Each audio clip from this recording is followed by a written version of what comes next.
Ako'y buong-buo sa iyo, Panginoon. September 21. Offertory Reading Devotional. Ngunit sino ba ako, at ano ang aking bayan, na kusang makapaghahandog sa ganitong paraan? Sapagkat ang lahat ng bagay ay nagmumula sa iyo, at ang sa iyo ang aming ibinibigay sa iyo. Unang Kronika Kapitulo 29 versikulo 14. Sisimulan natin ang ating devosyonal ngayon sa pamamagitan ng kahanga-hangang sipi buhat kay Ellen G. White. Ito ba ang lingwahe ng iyong puso?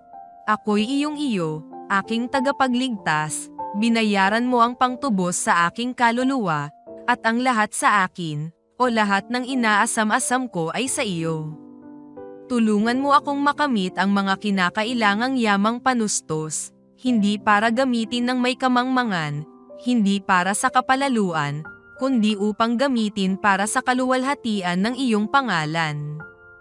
Counsels on Stewardship, pahina 46. Tumutulong ang panalangin ito sa atin upang maunawaan natin ang tatlong mahahalagang puntos tungkol sa relasyon natin sa Diyos.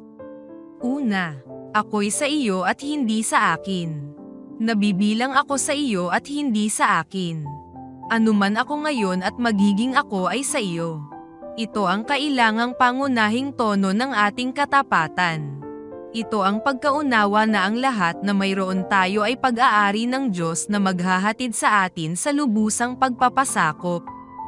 Ikalawa, ikaw ang aking tagapagligtas at binayaran mo ang pangtubos para sa aking buhay. Ito ang pangunahing nag-udyok sa aking paglilingkod. Hindi ako naglilingkod dahil sa papuri o sa tulong na tinanggap kundi bilang isang tugon sa kaligtasang ipinagkaloob sa akin ng Diyos. Ikatlo, tulungan mo akong magkaroon ng mapagkukunang yaman na magagamit para sa kaluwalhatian ng iyong pangalan. Narito ang praktikal na aspeto nito.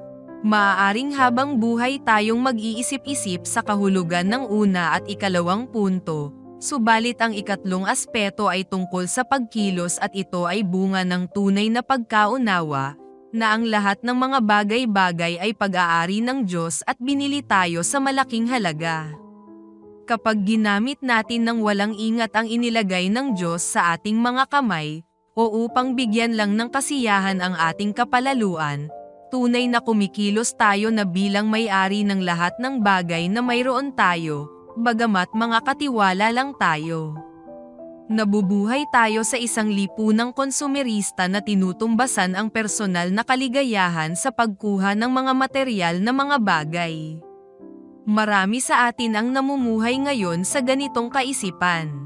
Magtatrabaho, tapos gagastos, tapos magtatrabaho ng higit pa, tapos gagastos ng mas higit pa. Tapos kadalasan ay nagagastos na ang pera na hindi pa naman kinikita.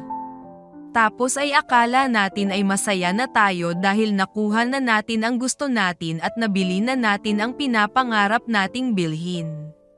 Ngunit ang hindi natin alam ay may nakakalimutan tayong mas mahalagang bagay. Panawagan. Ito ay isang tunay na malaking hamon sa atin na dapat nating maunawaan na ang lahat ng bagay na mayroon tayo ay pagmamay-ari ng Diyos. At dapat natin ipagkatiwala ang lahat ng mayroon tayo sa Kanyang pag-iingat. Dahil ang lahat ng mayroon tayo ay sa Kanya, dapat tayong magtiwala sa Kanya na gagabayan niya tayo sa lahat ng aspeto ng ating buhay.